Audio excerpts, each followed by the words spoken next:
Vous êtes tous geeks, bonjour. Aujourd'hui, nous sommes avec Yves Kemener et Yves est particulièrement actif en ce moment puisqu'il assure peut-être la suite en Égypte. Alors Yves, explique-nous un petit peu ce que tu es en train de faire. Ouais, sur la suite, c'est un peu un grand mot. Je participe à un effort qui a été monté par un groupe de hackers qui s'appelle Telecomix, qui est un groupe suédois, et qui ont été assez actifs ces derniers temps en Égypte en essayant de rétablir des connexions nettes par tous les moyens possibles, par radio amateur, par connexion RTC. Je participe au projet de Streisand, c'est-à-dire j'ai un miroir qui est connecté à d'autres miroirs dans le monde et qui essaye donc de mirorer, de fournir une copie des contenus qui sont censurés par le régime égyptien, donc qui étaient censurés par le régime égyptien. Aujourd'hui, on n'arrive pas trop à savoir s'ils ont rétabli le net en remettant la censure ou pas. Donc voilà, j'ai participé à ça comme quelques centaines de personnes, je pense, et j'encourage le plus de monde possible à venir participer à l'effort. C'est vraiment pas très difficile. Alors comment quelqu'un qui s'y connaît pas trop en high-tech pourrait quand même aider l'Égypte sur ce point de vue? Il faut quand même avoir des bases. Le mieux, c'est quand même de commencer à passer 2 ou 3 heures à comprendre ce qu'est un miroir et comment on en monte un. C'est pas extrêmement compliqué et sur justement le site de Telecomix qui est werebuild.eu, ils offrent des tutoriaux sur comment mettre en place un site web en fait et comment copier un site web dans son propre site web, ce qui est un miroir. Alors, on parle de l'Égypte depuis tout à l'heure. On pense aussi à la Tunisie où pareil, il y avait des sites censurés qui étaient dupliqués. En fait, c'est ce qu'on peut dire pour un miroir, pour expliquer simplement. Je dis pas trop de bêtises, hein. Oui, c'est ça. On vulgarise ici. Et donc l'idée aussi, c'était que d'une certaine manière, il y ait des connexions Internet. Donc tout à l'heure, on parlait du vieux modem, hein, avec par exemple le fournisseur d'accès FDN qui avait mis en place un numéro de téléphone où les gens pouvaient appeler via leur vieux modem qui faisait du bruit. Je sais pas si vous vous souvenez de ces gens qui... Voilà, exactement. Et on pouvait continuer à accéder. Aujourd'hui en Égypte, il y a une situation qui est un petit peu obscure. Est-ce que vous avez des informations de votre côté qui reviennent via des réseaux un peu parallèles? Alors déjà, il faut savoir que le net est revenu en Égypte depuis quelques jours. Hein, ils l'ont rebranché.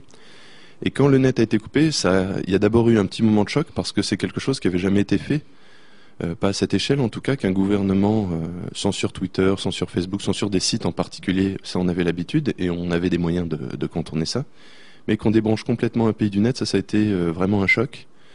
Donc les technos n'étaient pas vraiment prêtes, mais on a fait énormément de tests. Enfin, je dis on, mais moi j'étais principalement sur l'effort de mirroring. Mais il y a des gens qui font de la radio amateur, par exemple, qui ont essayé d'établir énormément de liens avec l'Égypte. On a appris au bout d'un moment que le gouvernement égyptien avait demandé à tous ces radioamateurs de cesser d'émettre. Donc les rares personnes qu'on pouvait entendre étaient dans l'illégalité. Il n'y avait pas énormément de liens, c'est compréhensible. Et au bout d'un moment, on s'est rendu compte que tout n'était pas déconnecté, que dans certains cas, il était possible d'avoir des connexions RTC, donc c'est-à-dire des connexions par téléphone, par ces vieux modems 56K, en international.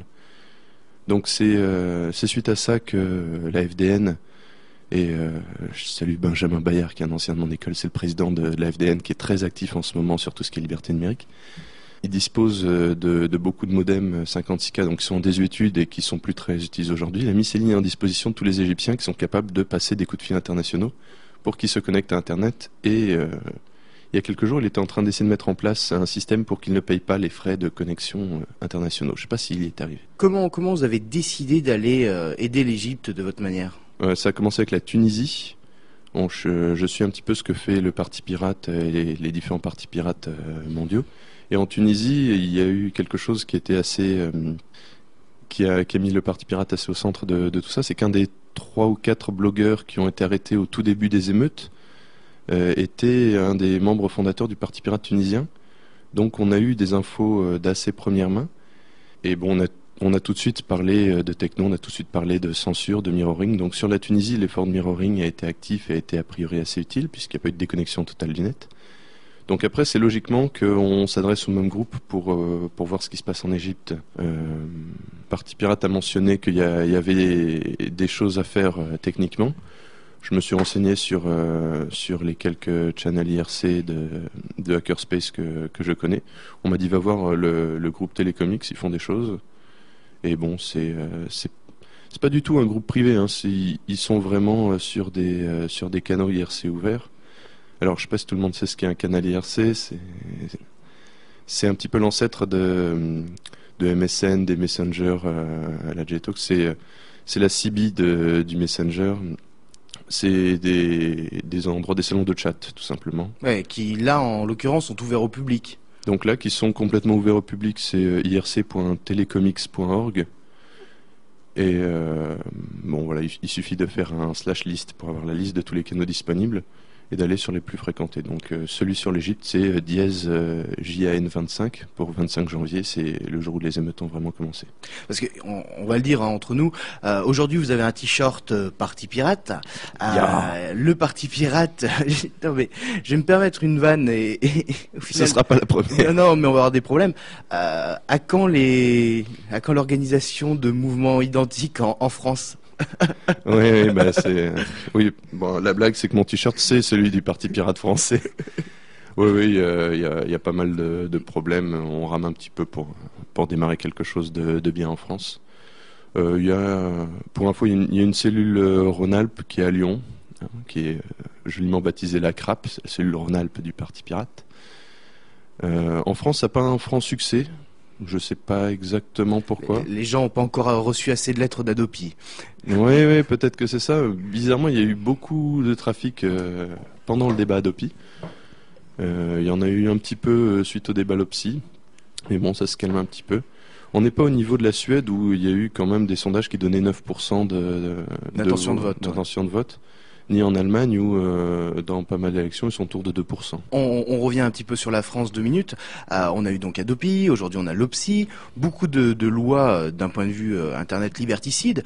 J'ai envie de dire liberticide pour le grand public. Quelqu'un qui s'y connaît un petit peu en informatique, Adopi, il en a un petit peu rien à foutre. Bah, c'est-à-dire que oui, jusqu'à ce que, bon, moi c'est surtout la Lopsi qui m'inquiète en ce moment parce qu'Adopi, je vois qu'il y a énormément de façons de la contourner, que elle est mauvaise, mais elle est inutile. Donc, à la limite, ça ne fait que coûter 16 millions d'euros par an.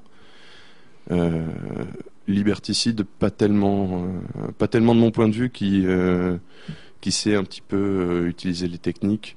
Je sais que moi, ça va pas m'inquiéter. Non, à la limite, moi, ça m'inquiète pas. Ça va plus être des personnes qui n'ont pas de connaissances techniques qui risquent d'en pâtir, qui risquent de pas comprendre pourquoi des gens ont piraté leur connexion et pourquoi ils sont responsables de ça. Aujourd'hui, la fameuse clé web que vous mettez sur votre modem routeur, vous pouvez la faire.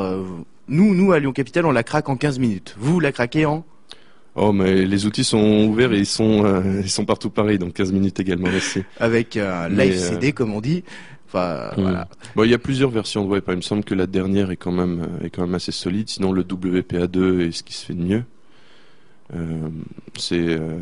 On peut sécuriser des connexions, on peut sécuriser des connexions wireless. Simplement, c'est pas l'état dans lequel certaines box sont livrées. Les Livebox, les Freebox normalement sont assez bien faites, mais bon, il y a plusieurs box, surtout les plus anciennes, qui, si elles n'ont pas été mises à jour, sont tout à fait vulnérables. Voilà, on peut pas mettre une clé WPA qui reste aujourd'hui l'ultime rempart. Mais une fois dans cette émission, on parlait du cryptage quantique. Alors ça n'a rien à voir, hein. C'est le cryptage le plus perfectionné à base de physique quantique. Et même le cryptage quantique, qui est censé être la méthode la plus inviolable, a été violé. Et donc ça laisse songeur. Pour revenir sur l'Opsi, voilà, il y a vraiment un problème. C'est-à-dire que qu'est-ce qui va permettre aux gens de se protéger contre cette loi? L'Opsi, elle a pas mal de problèmes, et pas que du point de vue informatique. Ouais, c'est une loi fourre-tout. C'est une loi assez fourre-tout. Enfin, moi, personnellement, ce qui me fait le plus peur, c'est les milices civiles armées. Mais il y a en effet, du point de vue liberté du net, un truc assez grave dans l'Opsi, c'est la possibilité de censurer Internet sans l'intervention d'un juge. Donc, c'est le fameux argument, si vous avez rien à cacher, vous avez rien à craindre. Mais oui, non, ça n'a rien à voir en fait.